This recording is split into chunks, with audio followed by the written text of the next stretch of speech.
Hola, ¿cómo están? Bienvenidos al podcast de Anton Baron. En la serie sobre preguntas a la ciencia, hoy quiero plantear la siguiente. ¿Cuántos sexos hay? Desde luego la mayoría va a decir 2, pero otros consideran que hay 3, 5, 10 y algunos hasta descubrieron 56 variaciones. Vamos a hablar de esto a continuación.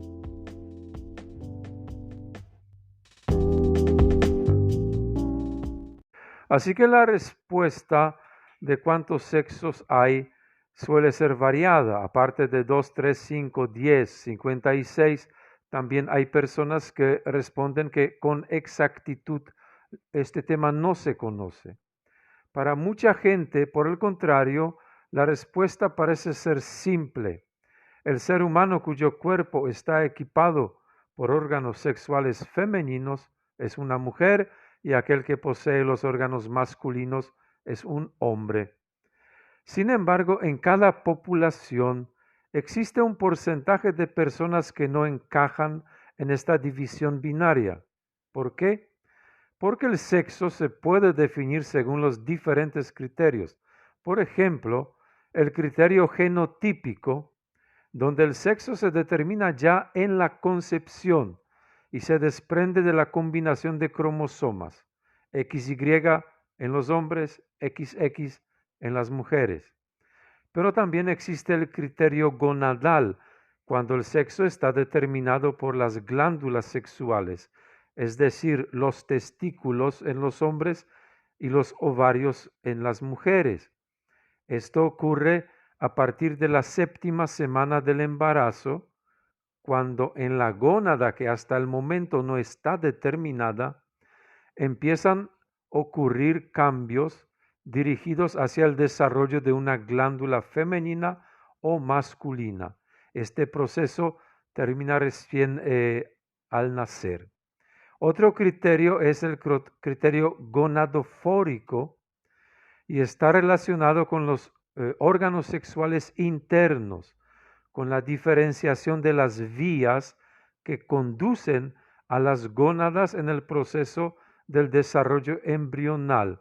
Estas vías se llaman ductos de Wolff y ductos de Miller, respectivamente, refiriéndose a hombres o mujeres.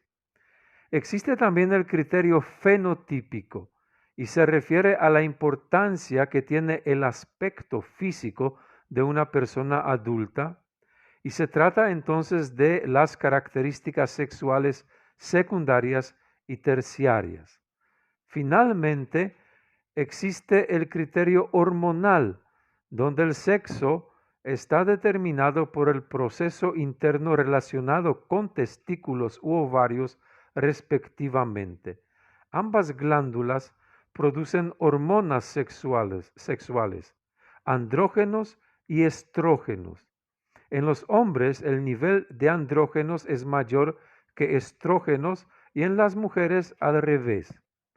A pesar de todas estas diferentes formas y criterios, la determinación del sexo se debe hacer generalmente al nacer y sobre la base de lo que se ve a simple vista, o sea, sobre la base de los órganos sexuales. Es así como se identifica el sexo social relacionado con la documentación o el acta de nacimiento y consecuentemente con la parte jurídica del recién nacido. Al nacer un niño, entonces, el hecho de decir si es un niño o niña parece algo extremadamente simple. Y sin embargo, a veces esto resulta complejo.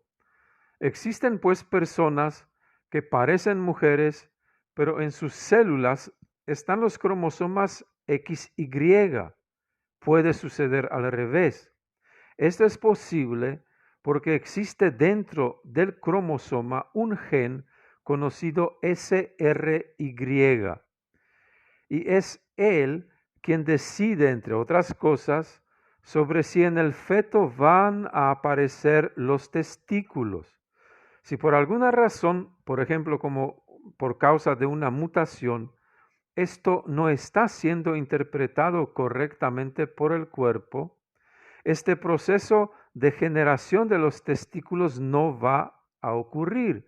Y sin embargo, los testículos pueden generarse, por el contrario, en la persona con el cromosoma XX, cuando, por ejemplo, durante la separación de la célula, de la cual luego se generará el espermatozoide, este SRY pasa al cromosoma X.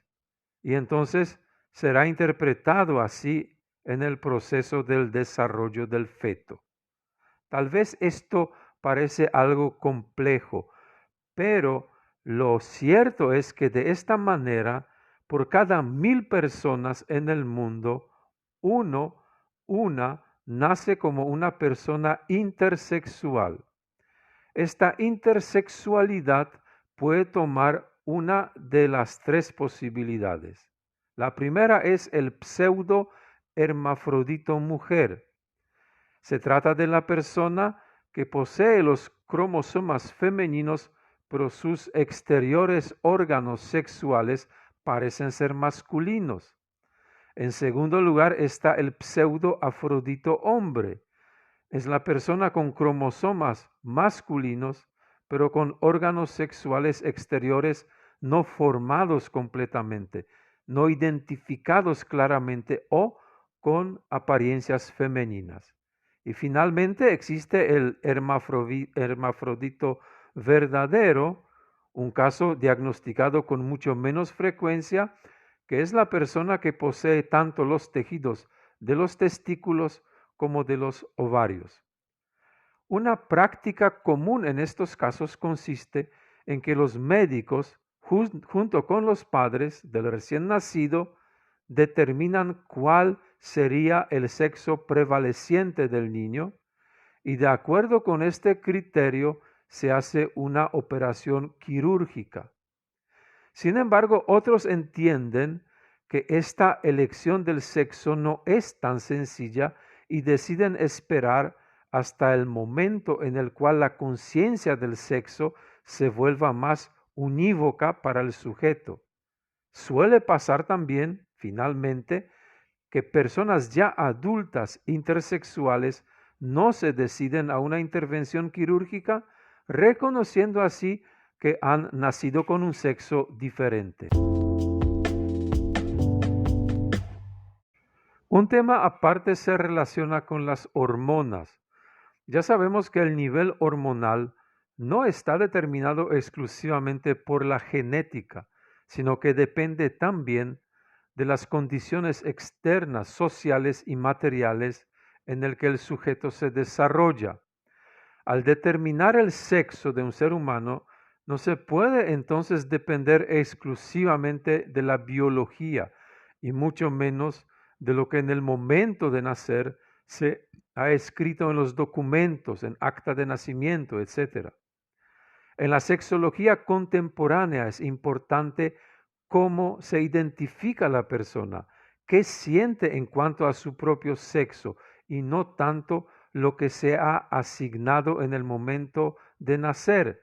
Es decir, se trata de la identidad de género.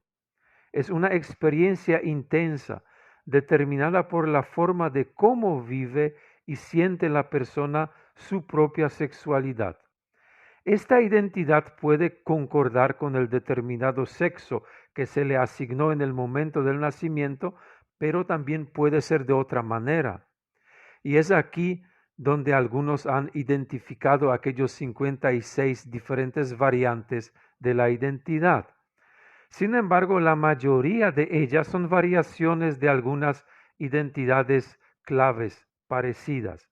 A grandes rasgos, entonces, podemos decir que la persona puede identificarse con una de las 4 formas. Primero, como cisgénero, que es aquel que se identifica con el sexo determinado en su nacimiento. En segundo lugar, el transgénero, que no se identifica con aquella identidad que le asignaron en el momento de nacer.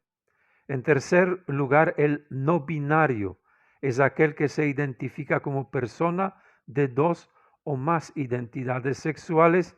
Y finalmente, todos aquellos que se identifican con algunas de las variantes restantes. Y para ordenar un poco los conceptos, debemos decir acá que la identidad sexual no es lo mismo que la orientación sexual, entendida como heterosexualidad, bisexualidad, pansexualidad, homosexualidad o asexualidad. Este es un tema aparte y quizás para otro podcast, pero ahora podemos decir al menos que estas orientaciones sexuales, ser bi, homo, hetero, pueden presentar personas con diferentes identidades sexuales.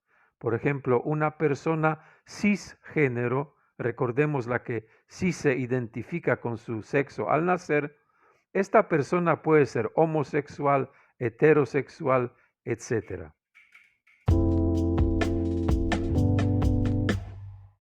En la Unión Europea recientemente se ha hecho una investigación a gran escala titulada Ser persona trans en la Unión Europea, análisis comparativo de datos reunidos en el marco del estudio de la Unión Europea sobre la temática de las personas LGBT. En ese estudio, una persona encuestada de 42 años dijo: simplemente quisiera que mi sexo fuera visto desde afuera como algo sin importancia. Yo debería poder ocuparme de mis asuntos, ser tratada con justicia y respeto, independientemente de la forma en la que me manifiesto. Simplemente deseo que se me permita hacer lo que soy y cómo soy. De los resultados de este estudio en general, no se puede negar que las personas que no se identifican simplemente como hombre o mujer enfrentan muchos problemas personales para relacionarse con sus identidades y a través de ellas. Lastimosamente también les tocan y afectan los efectos de la intolerancia social. El 55% de los encuestados en la Unión Europea se ha sentido discriminado y afectado, hasta había casos cada vez más frecuentes de actos de violencia ejercidos en contra de estas personas. Algunos de los agresores, a algunos de ellos les falta la empatía y a otros el conocimiento. Hay también casos de agresores que violentan y discriminan a estas personas por razones políticas, ideológicas o personales. Ahora bien, si en la Unión Europea, que es una región del mundo actual, en la cual las personas con estas características de la sexualidad no normativa gozan de mayor libertad y derechos institucionalmente reconocidos y garantizados en comparación con otras partes del mundo, y que a pesar de esto, la mayoría igualmente se siente insegura y perseguida, ¿qué entonces podemos decir y esperar de otras partes del mundo donde sus derechos son incipientes o simplemente ausentes, como por ejemplo en Paraguay, donde estoy grabando este podcast? Sin embargo, el derecho a la dignidad humana es uno de los derechos humanos más fundamentales, independientemente si la persona forma parte de las normas hechas por los grupos mayoritarios o no. Tomemos conciencia de esto, independientemente de cuál identidad sexual nos ha tocado vivir y desarrollarse.